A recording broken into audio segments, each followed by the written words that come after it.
Hello everyone, welcome to my YouTube channel. आज जो हमारा पोएम है that's about Victorian poetry ode to a skylark by PB Shelley. इस वीडियो में सबसे पहले हम पीबी शैले की शॉर्ट बायोग्राफी देखते हैं। पीबी शैले जिसकी डेट ऑफ बर्थ 4 अगस्त 1792 और डेथ इसकी 8 जुलाई 1822 में हुई थी। ये एक इंग्लिश रोमांटिक पोइट थे और इसके जो फेमस वर्क है वो ओज़िमेंडियस है, जिस पर मैंने ऑलरेडी वीडियो बनाई है, लिंक आपको डिस्क्रिप्शन में मिल जाएगा।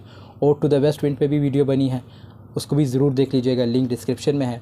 टू अ स्काई लार्क जो कि आज हम डिस्कस करेंगे, और लास्ट में द मास्क ऑफ एनार्की 1819 में लिखी गई।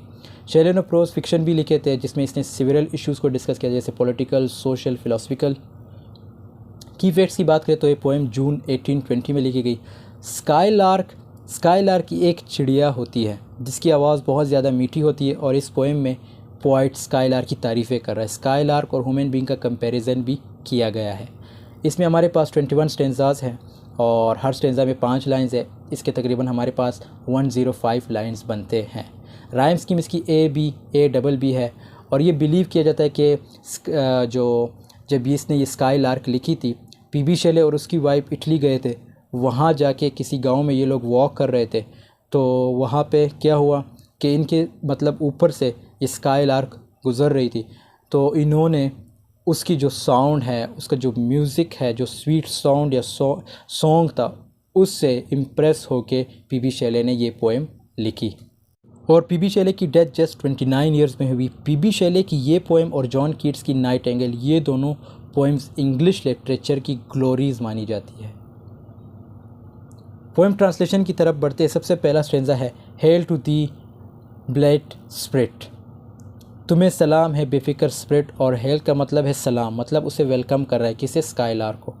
बर्ड ताव नेवर वर्ड, बर्ड तो तुम हो ही नहीं, या कह सकते हैं तुम्हें मतलब तुम थी ही नहीं, और नेवर वर्ड का मतलब है तुम थी ही नहीं। That from heaven or near it, तुम जन्नत से या उसके आसपास से आई हो। For its thy full heart, और तुम्हारा दिल प्योर है, मीन्स साफ है। In profuse strains of unpremeditated art, और तुम्हें इतनी तुम इतनी अच्छी गीत गाने के लिए कोई प्रिपरेशन नहीं करनी पड़ती, मतलब तुम्हें इतनी अच्छी गीत गाने के लिए कोई प्रिपरेशन नहीं करनी पड़ती, तुम बेखबर हो कि तुम इतनी अच्छी गीत गाती हो। सेकंड स्टेंजा में क्या बताया गया है, higher still and higher from the earth thou spread like a cloud of fire. अब इसमें ये बताया गया है तुम ऊंची ही ऊंची उड़ती चली जा रही हो। हायर स्टिल हायर मीन्स तुम ऊंची ही ऊंची उड़ती चली जा रही हो, और दूसरे लाइन का मतलब है ज़मीन से आसमान की तरफ, और तीसरे लाइन का मतलब है जिस तरह क्लाउड ऑफ फायर आसमान में जाता रहता है, इसी तरह तुम भी उड़ती चली जाती हो। जब आप किसी चीज़ को जो है आग लगाते हो, आग में से जो धुआं निकलता है उससे क्लाउड बन जाता है, और वो जो धुआं का क्लाउड होता है वो हमेशा ऊपर ही जाता रहता है, तो उसे फायर क्लाउड या क्लाउड ऑफ फायर कहा गया है। आखिरी 2 लाइंस का मतलब है the blue deep thou wings, और उस ब्लू स्काई में तुम उड़ती चली जाती हो। एंड सिंगिंग स्टिल डॉस सोर एंड सोरिंग एवर सिंगेस्ट, और वो स्काई लार्क गाते हुए उड़ रही है, उड़ते हुए गा रही है। थर्ड स्टेंजा में in the golden lightning of the sunken sun, और वो स्काई लार्क गाते हुए उड़ रही है, उड़ते हुए गा रही है, डूबते हुए सूरज की सुनहरी किरणों में तुम उड़ रही हो। गोल्डन लाइटिंग का मतलब है सूरज की सुनहरी किरणें। सनकेन सन, डूबता हुआ सूरज को कहा गया है। Over which clouds are brightening, और जो बादल है वो चमक रहे हैं। Thou dost float and run like an unbodied joy whose race is just begun, और तुम आसमान में उड़ती चली जा रही हो, तुम तकती नहीं हो जैसे तुम्हारी बॉडी हो ही ना, क्योंकि तुम तकती नहीं हो, जैसे तुम्हारी बॉडी ना हो, तुम एक रूह हो जो कभी नहीं तकती, जो कभी नहीं रुकती, और ऐसा लगता है जैसे अभी तुमने उड़ना शुरू किया हो। फोर्थ स्टेंजा में क्या बताया गया, the pale purple even melts around Dai flight, ये दुलती हुई पर्पल शाम, पेल का मतलब है कमज़ोर, लेकिन यहाँ पे इसका मतलब है डलती हुई शाम, और ये डलती हुई शाम तुम्हारे उड़ान की आगे मेल्ट हो रही है, पिघल रही है। Like a star of heaven and in the broad daylight, तुम आसमान के एक तारे की तरह हो। दिन की रोशनी में हमें तारे नहीं दिखते, लेकिन हमें पता होता है आसमान में तारे हैं। पोइट को भी स्काई लार्क बर्ड नहीं दिख रही आसमान में, लेकिन उसे पता है कि स्काई लार्क आसमान में ही है। Thou art unseen but yet I hear this still delight, और उस तारे की तरह मैं तुम्हें देख नहीं सकता, लेकिन तुम्हारी खूबसूरत आवाज़ मुझे सुनाई दे रही है, जो इस बात का सबूत है कि तुम आसमान में ही हो लेकिन दिखाई नहीं दे रही हो। कीन एज द एरोज, तुम्हारी आवाज़ तीर की तरह नुकीली है, मतलब बहुत ज़्यादा शार्प है। Of that silver sphere whose intense lamp narrows in the white dawn clear. Silver sphere का मतलब है यहाँ से चाँद से है। तो पॉइंट कहता है चाँद की रोशनी दिन में कम हो जाती है, लेकिन तुम फिर भी आसमान में ही रहती हो। Until we hardly see we feel that it's there. हम चाँद को दिन की रोशनी में देख नहीं पाते, मतलब हम जब नहीं देख पाते, लेकिन हमें पता होता है कि चाँद आसमान में ही है। अब इस पूरे स्टेंजा में ये बताया गया है कि जो पोइट ने स्काईलार्क की आवाज़ को चाँद की रोशनी से कंपेयर किया है। सिक्स स्टेंजा में all the earth and air with the voice is loud, और ये सारे जहाँ दुनिया से लेकर हवाओं तक सब जगह स्काईलार्क की आवाज़ गूंज रही है। अगले लाइन्स में क्या बताया गया है, as when night is bare from one lonely cloud the moon rains out her beams and heaven is overflowed. और जैसे रात में एक ही बादल है, उसी तरह आसमान में एक ही स्काईलार्क बर्ड है। और जिस तरह एक चाँद सारे जहाँ पर राज करता है, सब जगह रोशनी फैलाता है, उसी तरह जो स्काईलार्क है उसने अपनी आवाज़ से सारे जहाँ को अपने आगोश में कर लिया है। सेवन स्टेंजा में क्या बताया गया है, what thou art we know not, what is most like thee, from rainbow clouds there flow not drops so bright to see, as from the presence showers rain of melody। तुम कैसी दिखती हो, तुम कैसी हो, ये तो हमें पता ही नहीं, मतलब तुम इतनी खूबसूरत हो, हमें भी इस बात का अंदाज़ा नहीं है। और किस चीज़ से हम तुम्हें कंपेयर करें, क्योंकि रेनबो के कलर भी इतने खूबसूरत नहीं है जितनी खूबसूरत तुम गाना गाती हो। तुम्हारे गाने किसी चीज़ से कंपेयर नहीं किए जा सकते, तुम्हारा गाना रेनबो से भी ज़्यादा खूबसूरत है। अब पीबी शैले ने पता नहीं स्काईलार्क के बारे में क्या क्या लिख दिया है। Like a poet hidden in the light of thought, singing hymns unbidden, till the world is wrought to sympathy with hopes and fears it heeded not।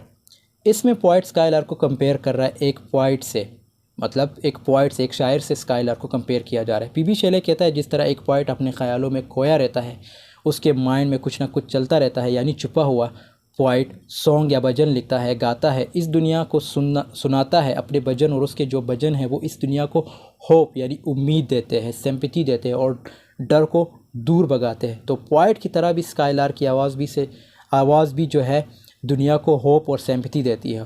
Poet और स्काईलार्क दोनों का काम सेम है।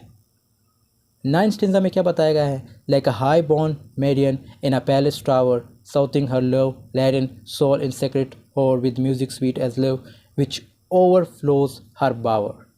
अब इस स्टेंजा में स्काईलार्क की एक राजकुमारी से कंपैरिजन की गई है जिसकी शादी नहीं हो रही, वो कुंवारी है, अकेली है। पोइट कहता है कि ये जो स्काईलार्क है ये उस राजकुमारी की तरह है जो बड़े बड़े महलों में पैदा होती है। जिस तरह राजकुमारी अकेली है, बंद कमरे में गीत गुनगुनाती है, अपने आप को खुश रखती है, अपने गाने में मतलब वो जो है मगन रहती है, इसी तरह स्काईलार्क बर्ड भी है।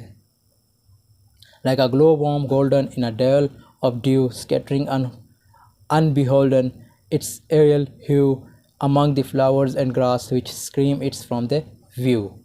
इसमें स्काईलार्क को कीड़े से कंपेयर किया गया, चमकते हुए कीड़े से कंपैरिजन की गई है।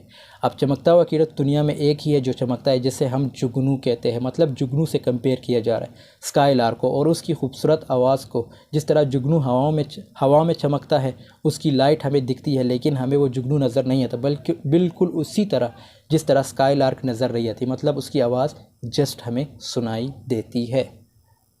11th stanza, like a rose embowered in its own green leaves by warm winds deflowered, till the scent it gives makes faint with too much sweet those heavy winged thieves। और जिस तरह एक गुलाब का फूल हरी पत्तों से गिरा हुआ है और जब हवाएं उस गुलाब के पंखड़ियों को उड़ा देती है तो उस गुलाब की जो खुशबू फैलती है वो खुशबू किसी को भी मदहोश कर सकती है। इसी तरह स्काईलार्क की जो खूबसूरती है, जो खूबसूरत आवाज़ है, उसको भी हवा फैलाती है और जो कोई उसकी आवाज़ को सुनता है वो उस आवाज़ में खो जाता है, मदहोश हो जाता है। Sound of vernal showers on the twinkling grass, rain awakened flowers, all that ever was, joyous and clear and fresh thy music doth surpass. Poet कहता है जब हल्की हल्की बारिश होती है और घास पर छोटी छोटी बूंदें देखी जा सकती है और यही बारिश मदद करती है फूलों की, और बारिश के इस मंज़र में हर जगह ताज़गी होती है। लेकिन जितनी ताज़गी, फ्रेशनेस और जॉय इस शोर से हमें मिलता है, इस बारिश से हमें मिलता है उससे भी ज़्यादा फ्रेशनेस और जॉय स्काईलार की आवाज़ से मिलता है। 13 सेज़ना में क्या बताया गया? Teach us sprite or bird that sweet thoughts are thine, I have never heard praise of love of wine that painted cloud of flood of rapture so divine. तुम चिड़िया हो या स्प्रिट हो, कुछ भी हो, लेकिन तुम्हारे जो थॉट्स है वो बहुत ज़्यादा स्वीट है। और पोइट कहता है कि मैंने कभी भी किसी की इतनी खूबसूरत आवाज़ नहीं सुनी। पोइट कहता है दो ऐसी सिचुएशंस होती है जहाँ खूबसूरत आवाज़ निकलती है। एक सिचुएशन जब आपको किसी से प्यार होता है और दूसरी सिचुएशन जब आप नशे में होते हैं, लेकिन तुम्हारा जो म्यूज़िक है बहुत ज़्यादा खूबसूरत है। चार्ल्स हेमिनेल और triumphal chant matched with thine would be all but an empty want, a thing wherein we feel there is some hidden want. और जब हम लोग खुशी में गाने गाते रहते हैं या शादियों में, या जब किसी चीज़ में जीत जाते हैं, किसी चीज़ में कामयाबी मिलती है, तो उस जीत को हम गाना गाकर मनाते हैं। लेकिन उस जश्न को अगर तुम्हारे गाने से कंपेयर किया जाए, क्या किया जाए? कंपेयर किया जाए, तो ये जश्न भी कुछ नहीं है। जो खुशी तुम्हारा गाना सुनकर मिलती है वो इन गानों में नहीं है, वो इस जश्न में नहीं है। 15 सेंसा में क्या बताएगा? With what objects are the fountains of thy happy strain, what fields और वेव्स और mountains, what shapes of sky और plain, what love of thine one kind, what ignorance of pain. तुम्हारी इस खुशी का जो तुम हर वक्त चहचहाती हो, इतनी खुश रहती हो, इस तरह का, इसका सीक्रेट क्या है, इसका राज क्या है? किससे पूछ रहा है? स्काईलार्क। कौन से खेत तुम देख लेती हो, कौन सी लहरें या पहाड़ देख के तुम खुश रहती हो, क्या राज है तुम्हारी इस खुशी के पीछे?